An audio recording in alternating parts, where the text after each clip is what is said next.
Hello, hi guys! Magandang hapon sa inyo lahat.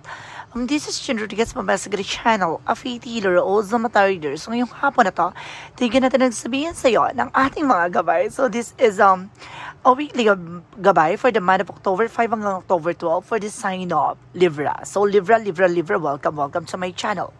Ano kayang messages, advices, and spirit guides ang ating masasaga for today's video?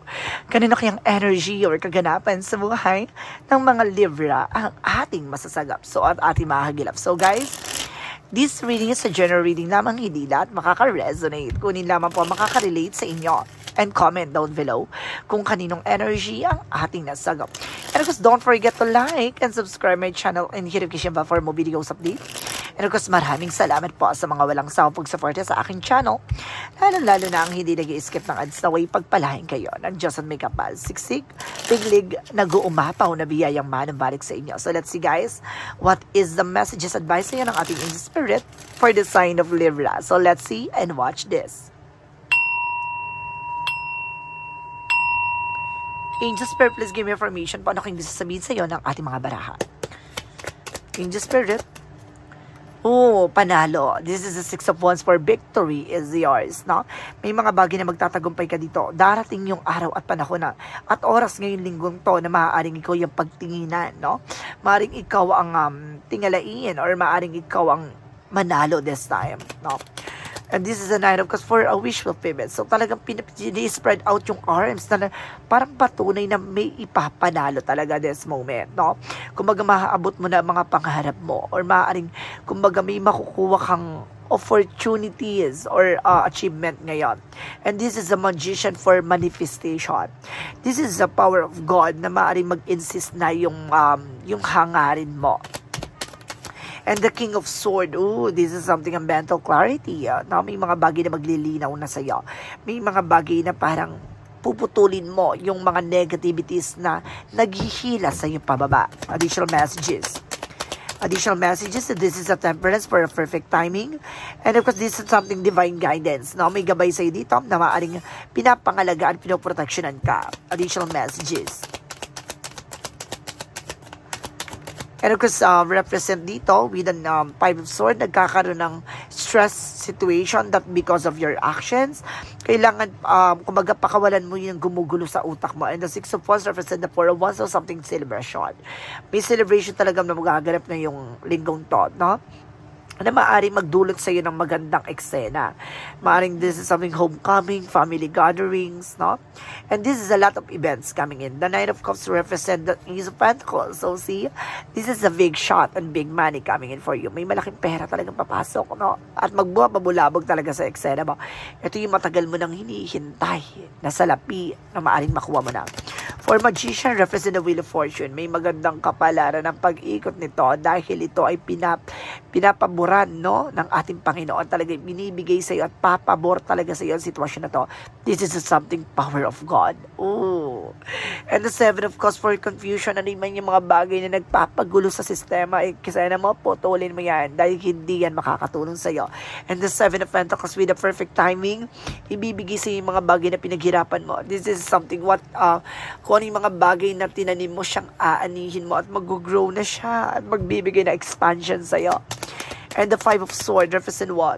The 10 of Wands. So something burden, no? Kung mag-ialisin mo yung nagbibigay ng lungkot, no? At kaguluhan sa isip mo.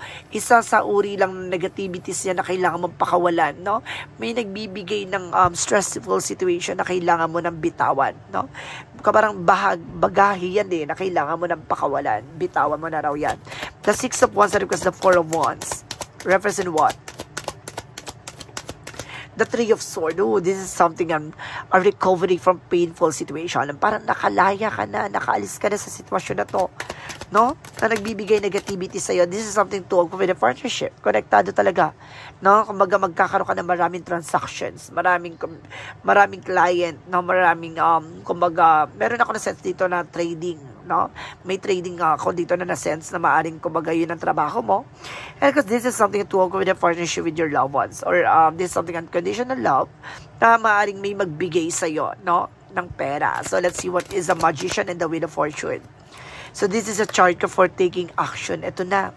nagtutulong-tulong na ang universe. Now, this is a negative and positive energy na ibibigay sa ito, joining forces, the turning back to your favor. Ang pag-ikot ng mundo at pag-ikot ng kapalaran ay binibigay ng ating universe, ng ating Panginoon para sa iyo. This is something an infinite offer, lay of the head, na pinapakita na walang hanggang pasasalamat at walang hanggang gantimpala, no, ang biyayang ipagkakaloob sa iyo dahil sa mga gawa mo. So let's see what is the King of Swords and the Seven of Cups. So this is something, the Eight of Swords, for a lot of toxicities around you. Putulin mo ang nagpapagulo sa isipan mo, no? Kumbaga, this is something an intuition na parang, 'di ba, ginugulo ka, no? Maaring maraming negativities, bullies, no? Or mga tao sa paligid mo na ikaw lang ang 'di ba, ikaw lang ang nagbibigay ng kaguluhan na 'yon. It's something illusions, no? Kumbaga, huwag kang makinig sa mga sasabihin ng iba dahil ikaw lang din na magiging kawawa. And then, because the Temperance and the Seven of Pentacles represent the world card, babaguhin ang mundong ginagalawa mo dahil dito sa pag-ikot ng kapalaran sa iyo. Dahil ibibigay na sa iyo what you deserve, kung ano yung mga bagay na pinaghirapan mo, at iikot ang kapalaran na to na magbabago na ang buhay mo. This is the world card, represent the travel, communication, success. A Five of Swords and the Ten of Wands, no? Nagre-represent the Sun card na maliliwanagan kapag pinakawalan mo tong obligasyon at responsibilidad na alam mo namang hindi mo naman dapat ay naako, no? Magkakaroon ka ng kaliwanagan at malinaw na kaisipan dyan na palayain, no, ang nagsisilbing balakid. No, ano man yung mga bagay na nagpapabigat, sabi nga ng ating Panginoon, pakawalan mo. Additional messages for the outcome. For the outcome, this is a strength card, no? Confidence, no? This is something confident, lakas ang pakiramdam mo, lakas ang loob mo, and this is something Page of Cups with an intuition. Binibigyan ka ng paalala ng ating divine na makinig ka sa inner voice mo. One more card, please. And this is the Five of Cups, no? Something regret and disappointment, but eventually, guys, lahat ng mga bagay na yun is the Nine of Wands. Kasama siya sa proseso with a slowly but surely. Mabagal man, pero sinisiguro dito, this is a very exciting and adventurous situation. And this is a Knight of Swords. Magiging mabilis din tong eksena to na magdadala sa isa success. Additional messages tayo pagdating sa career. Pagdating sa career, there's a Justice card and the Lovers. So, konektado ang love life and career. So, may hustisya pagdating sa pag-ibig at, diba, kasaganahan. And the Six of Cups. O see, may mga taong gumawa sa isa nakaraan na maaaring bumalik na sa kanila what they deserve. At the same time, guys, no, merong kumbaga pinaghiwalay ng nakaraan, no, maaaring pagtagpuin ng kasalukuyan. Ganon. Additional messages pagdating sa love life. Konektado ang partnership, ha? Maaaring kasama mo to sa trabaho, maaaring nakilala mo to. And of course, there's something sneakiness. Pagdating sa love life, kumbaga marami mang taong sumira sa inyo, nagsinungaling, kaya kayo naghiwalay. But eventually, the star card is something hope and miracle. May healing na matatanggap at maaaring kumbaga maibalik sa'yo, no? Kung talagang tong tao na to ay para sa'yo. This is the Knight of Swords na nagbigay lungkot at nagbigay ng malaking problema sa'yo na kaya hindi ka nakaalis sa situation. This is the Hangman for recovery, no? And of course, parang nakalaya ka na sa mga toxicities and negativities. Additional messages tayo from health. Sa health mo naman, this is a Page of Swords na being curiosity. Alamin mo, tuklasin mo yung makakatulong sa'yo. And this is something kind of with happiness, no? May tinatawag tayo, laughter is the best medicines, no? Kaya kailangan, kumbaga, maging masaya ka sa lahat ng oras at panahon kasi isa sa nakakatulong yan para ma-release, no? Or ma-relieve yung stress na naranasan mo ngayon. Additional messages tayo with the magical fairy messages. And represent what? Represent a perfect timing. See? This is the perfect timing talaga. This is the right time for you to moving forward. Ooh. And of course, do some research. See, study, searching. Marami ka pang dapat matutunan dito. No? Kung paano mo palalawigin, pahalagahan, pasasalamatan, kung ano man yung mga bagay na ipinagkakaloob sa'yo ngayon. And this is avoidance. Iwasan, no? Tigilan. And this is something renewal. Magkakaroon ka ng renewal na this is something spark for the one. Kung talagang itong para sa'yo, itong taon na to ay para sa'yo talaga. And this is a detachment and coldness. Kung mawala ka sa mga bagay na alam mong nagbibigay ng kumbaga lungkot sa'yo, no? Parang wala kang ganas din sa eksena na to, pakawalan mo. Kasi, kumbaga, ikaw lang din na magiging malungkot sa susunod na eksena mo. For synchronicity, this is something fall, no? Babagsak talaga yung mga bagay talaga na kung itong bagay na to ay para sa iyo, no? Bibigay sa iyo sa mismong harap mo mismo yung pagkakaloob. And there's an in tune for partnership talaga. No? This is something unconditional love and soulmate connection. O see? Soulmate and in tune. Talaga pinapakita dito na sa likod ng mga pinagdaanan niyo sa buhay pag-ibig, no? Talagang pagtatagpuin kayo at pagtatagpuin, no? Ng tadhana, no? Kung kayo ay para sa isa't isa kahit na, 'di ba? Against all the odds. Diba? Kahit natutol, kahit tutol man sinong lahat yan. Kumbaga, family related, ano man yan, tutol man yan. Kung talagang kayo ay para sa isa't isa, hindi makakatakas talaga kay Cupido pag tinamaan ka. So, let's see what is the romance angels.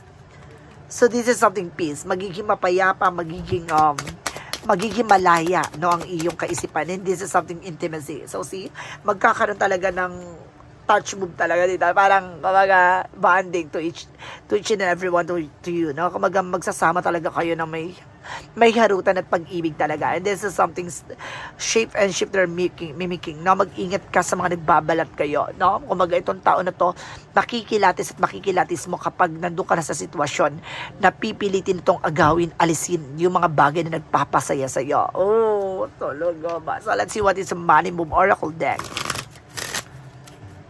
Money Move Oracle deck. This is a money reading.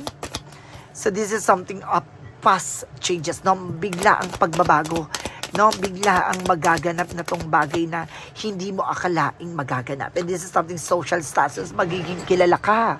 Magiging mataas ang tingin sa iyo ng mga tao na to, no? Additional messages with an angel spirit for Archangel Raphael messages. Michael, Archangel Michael messages. And make a commitment. Now, magkumaga pagdating sa love life, mag-commit ka na kung itong tao na ito ay para sa'yo.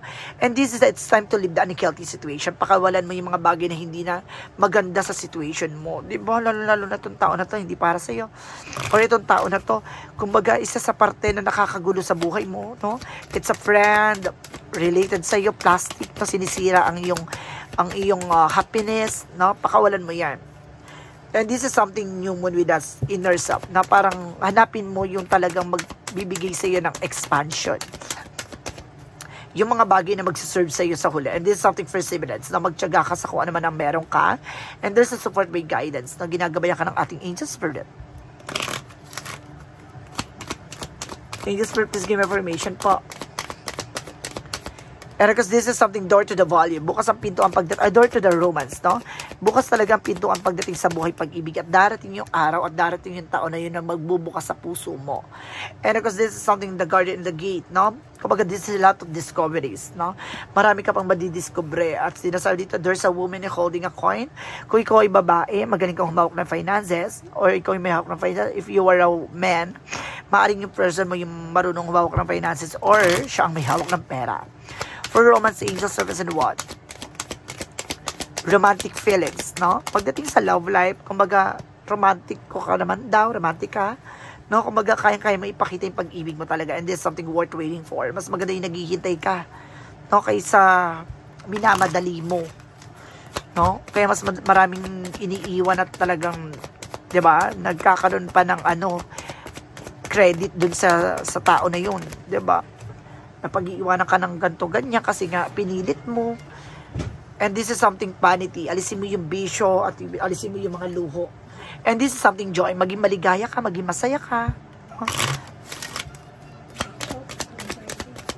For angels, answer, and what? Don't stop. No, may mga bagay na kailangan mong titigil, ihinto. And there's no need to worry. May mga bagay na, kumbaga, alisin mo yung pangamba mo, no? Alisin mo yung kumbaga iniisip mo na hindi maganda, or kumbaga nagbisilbing balakid sa iyo kaya ka kumbaga nagkakaroon anxiety. 1,020 ay magbigay ng 20. 1,020. Okay, so let's see.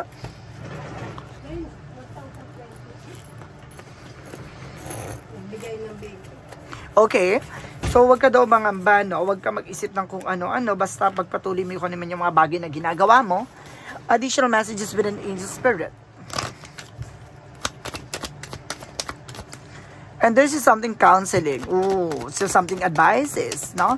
Marunong ka dapat makinig sa mga advices, guys, no? And this is something spiritual teacher. Kailangan mo ng albularyo, no? Tutulong sa'yo. Para ma-unlock mo yung blockages na yan. Para matanggal mo yan, maalis mo yan. Additional messages. And this is something self-esteem, no? Ito yung isa sa kailangan mo, i-boost tong confident na to. Nawawalan ka ng parang gana or kumpiyansa sa sarili mo. And this is something balance. So, kailangan mo maging balance. Emotional, practical, physical. For Arcangel Raphael messages, diet is more important here. So, kailangan mo mag-diet, guys, no? Organic food. So, kailangan mo rin ng mga organic na pagkain, fruit and vegetables, no? Na makakatulong for detoxification. Marami ka na rin daw toxin sa katawan. And this is something karmic relationship, no? Nasa isang relasyon ka na puno-puno ng kumbaga sakripisyo. And this is something the cosmic heart. Oh, devotion and moving prayers. So, kailangan mo magdasal. No, kung tong tao na to, itong bagay na to ay para sa ibigay sa'yo. For Monsology, represent what? The energy is gaining momentum. Itong bagay na to, hindi mo makakalimutan. Tatatak talaga to sa'yo. And this is something answer. The answer is you need is coming. Talagang masasagot na lahat ng katanungan mo. For Jesus' loving quote said, let's see. And because this is something according to your faith, be into you. So, depende sa pananampalatatiwala mo. Diyan ang lalabas ang buong pagkatao mo, no? Diyan uhubugin kung hanggang sa kakakapit, kung hanggang saan yung paniniwala na taglay mo, no? Kung hanggang saan yung pagmamahal mo sa ating Panginoon. Ganon. So, let's see what is the angel's number. Kaya kung marami kang sakripisyo, huwag kang mag-alala, maraming biyaya na matatanggap mo. So, let's see what is the angel's number. Represent 9994 lesson learned. So, marami kang bagay na dapat mo pang matutunan. Kaya paulit-ulit yung ikot ng kapalaran sa'yo dahil hindi ka natututo sa leksyon na dapat ay matamo mo. Take stocks of your accomplishment of how you arrive at them. This is a reminder to maintain optimism and drive towards your goal. Maintain your momentum and know that the powers of heaven have your back. You made it. And rewards goes to you. Ipagkakalob sa iyo yung mga bagay na yan. Kahit ano pa mangyari, no? Kumbaga, makaranas ka man ng mga delays or cancellation, but eventually, kailangan mo muna matutunan, no? Yung mga bagay na kailangan mong malaman. Kasi mamaya, inahain na pala sa iyo, nakita mo na sa harap mo, kaya pala paulit-ulit yun. Red flag yun, ha? Or something alarming yun. Caution, babala, paalala. Mamaya, pinapakita yung angel's number na yun. Kumbaga, may mensahe pala na, oh, you need to pay attention, no? Kaya paulit-ulit yan kasi hindi ka natututo. Paulit-ulit yan kasi paulit-ulit mong ginagawa to kahit na di dapat, no? Kumbaga may gabay na nagbibigay sa'yo ng impormasyon na kailangan mong pakinggan. So, let's see. What is the messages of life? Progress. So, see, nasa tamang proseso ka na at maaring nagaganap na yung mga bagay na to. Each day, as I recognize the divine with me, I progress further along the path of my spirit. Today, I respect my needs, observe what happened within, and do my best to maintain a positive attitude. I have faith in my inner strength, capabilities. I grow and improve every day. Today, God's opinion of me, it's the opinion that matter. Now, yun yung mga tumatatak talaga sa isip mo. Yung mga paalala na, kumbaga, yung mga binibigay sa'yo ay ayon sa kalooban ng Diyos. Ayun yung tumatatak sa'yo na, kumbaga, God will provide. No? Yun yung pumapasok sa isip mo na, kung ano man yung mga bagay na nangyari sa'yo, it's a God perfect plan, it's a God perfect will. Kumbaga, dapat mo lang talagang matutunan, basahin, no? Kung ano yung mensahe sa'yo ng ating angel spirit. So guys, this is a weekly gabay for the month of October 5 hanggang October 12 for the sign of Libra. So, Libra, maraming salamat for this wonderful reading. So, once again, this reading is a general reading lamang, hindi lahat makaka-resonate. Kung hindi lamang po makaka-relate sa inyo, and comment down below kung kaninong energy ang ating nasagap. Because don't forget to like and subscribe my channel and the notification bar for more videos update. Because maraming salamat po sa mga walang sawang pagsuporta sa aking channel, lalo-lalo na ang hindi nag-i-skip ng ads. Naway pagpalain kayo ng Diyos at may kapal, siksik, liglig na gumapaw na biyayang manang balik sa inyo. At maraming salamat and see you in the next video. Bye-bye and babush.